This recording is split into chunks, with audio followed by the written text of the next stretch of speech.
The Bear. The Hulu, I guess we'll say like kind of breakout show here, Yeah. right? Like I didn't see this coming at all, and it's been getting a lot of attention um, recently. Only 8 episodes, looking at a chef who was working in high uh, cooking, Yeah. high Noma, French Laundry, yeah, high cuisine. high cuisine in New York City. Had some mental health issues. His brother dies by suicide, and he is left with his brother's restaurant in Chicago and moves back home to try to get the restaurant in some sort of working order. That's like the general premise of this show. We Yeah. watched the whole season. Dave, I mean, what's your feeling after watching The Bear? Is this like a breakout hit to you, or something that's being overhyped? Yeah, that's good. That's good. That is the question. The Bear, definitely a pleasant surprise. Definitely came out of nowhere. FX show debuting on Hulu was not on my radar, and I am a fan of FX. They make very good TV all the time, so I just kind of had this sneak up on me, and it feels like it's snuck up on a lot of people. But Mhm. I think it's a really impressive show for its three central acting performances, but overall the framing or construction of the show centering on maintaining this like kinetic tension in the kitchen of a small restaurant and not being afraid to really deepen your characters over the course of 4 hours, often in the background, subtly, over time, layering in so much subtext to these characters, to these characters' relationships, and grounding a lot of that in like personal trauma more so than like more overt, like cooking dramatic cliches. Not that there's not a cliche in the show, but like I was just kind of impressed that like the things that the bear cares about thematically was quite fun to be with. Despite the fact that it's a very tension filled show, I think people have been bringing up like Uncut Gems as a comparison, where like it's Hmm. rarely a pleasant watch in that regard. There's always a lot of stress that the characters are experiencing, and often that's passed on to the viewer. But I think partially the surprise, but overall, just I think the intelligent way the show is telling its story, I think really impressed me. Yeah, I think that was probably the piece that I was left with most, feeling like the show very much could have just been a restaurant show where they're really just like digging into this culture to living off that tension of having to meet all the demand of online orders and the people that day and making new dishes and all the dynamics in the kitchen, but in grounding it in a Mm.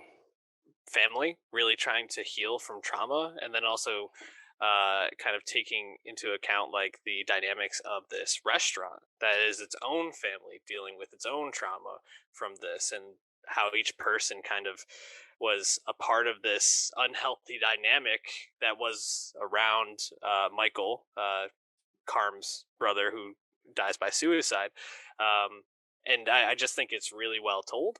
I did feel like it was a little bit like almost like rushed at the end of the season. I wish it Mm. had been 10 episodes, because I think there was I would have liked like a little bit more time to like explore a little bit more about like Sydney and Carm kind of coming together with like a singular vision at the end. I would have liked to have I think just had a little bit more time. I guess also I thought this was gonna be 10 episodes, so when it was only 8 and there wasn't another ninth episode, I was like, "What the hell?" Like, I need to see more of this. But yeah, I was just really blown away. I really enjoyed it, and man, I mean, we had seen Jeremy Allen White in Homecoming, with a side part in Oh, that, that's right. but he is mostly known for his performance on Shameless, which we haven't watched. At least I haven't. I don't think you No, have either. no. So I was just really blown away by his performance in this. Like he looks so regular, but also so unique at the same time, and he really jumps off the screen.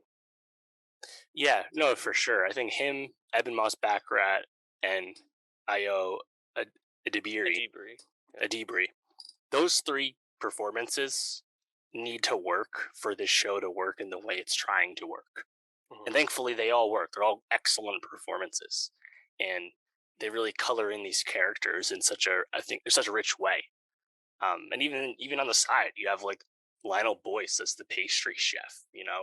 Lionel Boyce, once known as L Boy of Odd Future Yeah. for the real ones. you know, you have Maddie Matheson, the famous chef, kind of there coming in as the guy who doesn't really work for them, but is like their handyman. Like there's a lot of like faces coming in and out.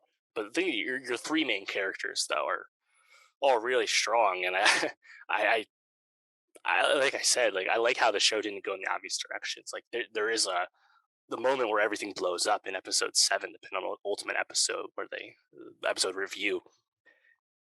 That's like the moment where you get like the like abuse in the kitchen, which is like something that's like been talked about as something that these people don't want to do. Specifically Sydney, in terms of how she wants to like improve the way people work and how she works in kitchens and stuff like that. But this show doesn't like go down the like uh difficult man, abusive auteur chef lane that it could have gone. Even though Yeah. Carm is that guy in that episode, that's not actually what this show is interested in, Mhm. because it's such a more personal form of storytelling. And like I appreciated that. I feel like if this show was made 10 years ago, like that's obviously what they're going to do. And then Carm is like Gordon Ramsay, and that's how they tell the story. But that's not Right. what they do, and that's pretty impressive because like Carm's personal life and family life is the actual thing that they're concerned about Mhm. on the bear, which I liked. Um, yeah, I think those three performances. Evan Moss-Bachrach, someone who has been in a million things, but I feel like I couldn't really place where I had seen him before. I think his biggest role is probably on The Punisher in a supporting role, I guess, when I looked it up. But yeah, I thought he also is kind of note perfect as the kind of character he's playing, which is this kind of like more or less a deadbeat guy who doesn't have a lot going on and has this kind of like deep sadness that he represses through his like antics and Mhm. outward behavior and things like that. Yeah, I mean, there's just so much like on the surface or just on the side or things that are left unsaid that makes this place, this restaurant, this world feel so lived in and so rich over 30-minute episodes over only 4 hours, which is, I think, again, what would is it for me like the shining achievement is like how successful this is in such an economical way. Yeah. Yeah. I like the point you made about like it not going into that like difficult man, difficult chef, really toxic, like, you know, kitchen, but he's so good that you just have to like forgive him. Like you just have to go back and continue working for him type of thing.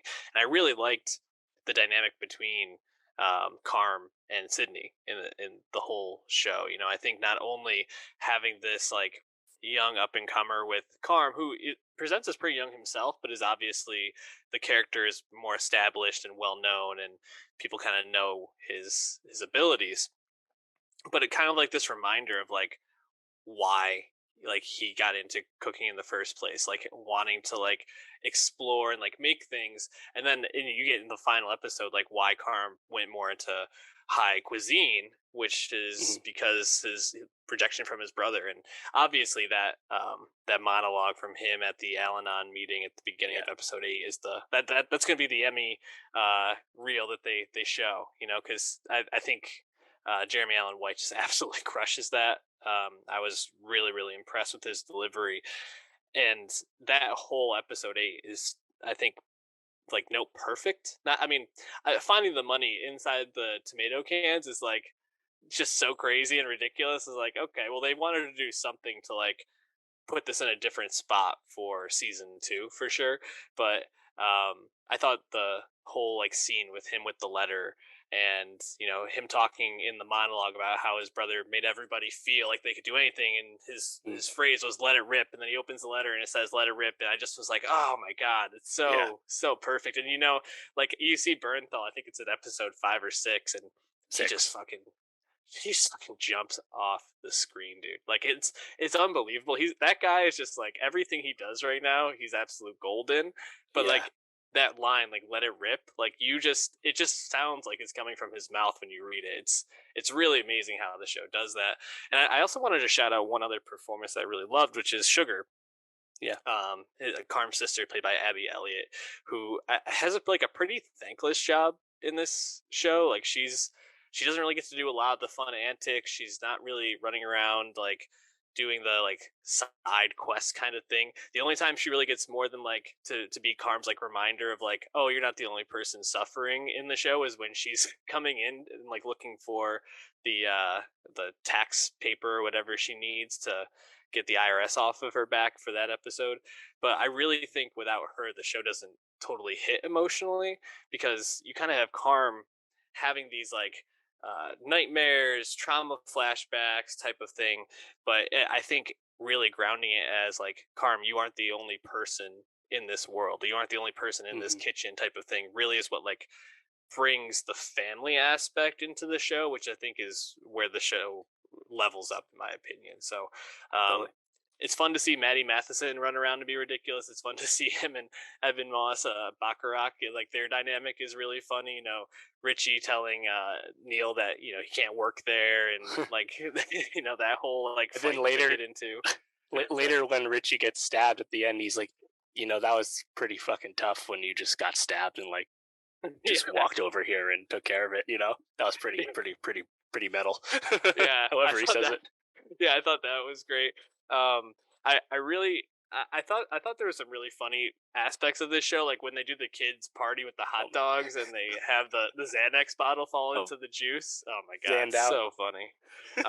And yeah, then you have a couple of like just like really great actors just kind of coming in for guest spots. Oliver Platt is kind of in and out as Cicero, but Mikhail as the Right. chef in New York Joel City McHale. who's being emotionally abusive to him. You have John Bernthal, like I mentioned, and Molly Ringwald as the Al-Anon meeting moderator in episode Yeah. 8 was just like, I had to like pause and like make sure I was like, that was actually her. It was pretty like, took me back, but yeah, the show is just really wonderful as a whole. Feels kind of like the Ted Lasso this year, right? For very different reasons, yeah. Yeah. But yeah, in terms of coming out of nowhere, it's definitely the biggest surprise thus far, and we've seen a lot of good shows.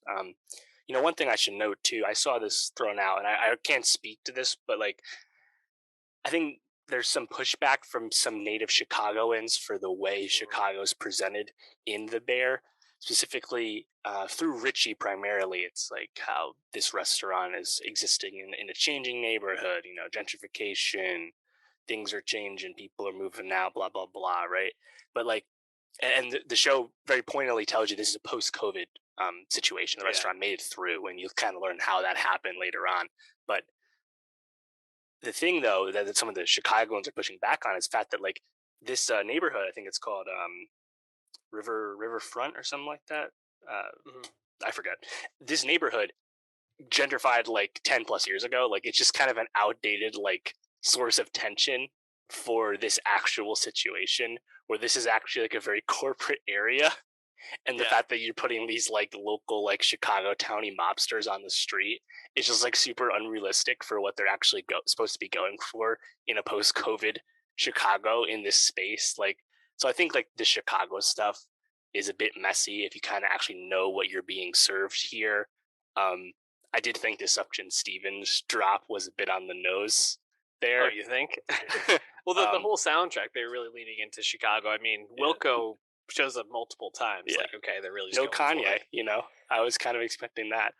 This had like a more like punk Yeah. alternative vibe, I guess, right? Yep. So I think that's just something to note, just a different perspective. But I think overall, like if you can set that aside, the dramatic tension, the character work really succeeds to me, and where the show tells you it cares about most in terms of Sydney, Richie, and Carm, like, and then just an amazing cameo from Bernthal, like that alone, I think is worth it. And again, it's so short, it's so efficient in its storytelling. Another huge W for the half-hour format. Once again, this is very much a Yeah. dramatic show in 30 minutes.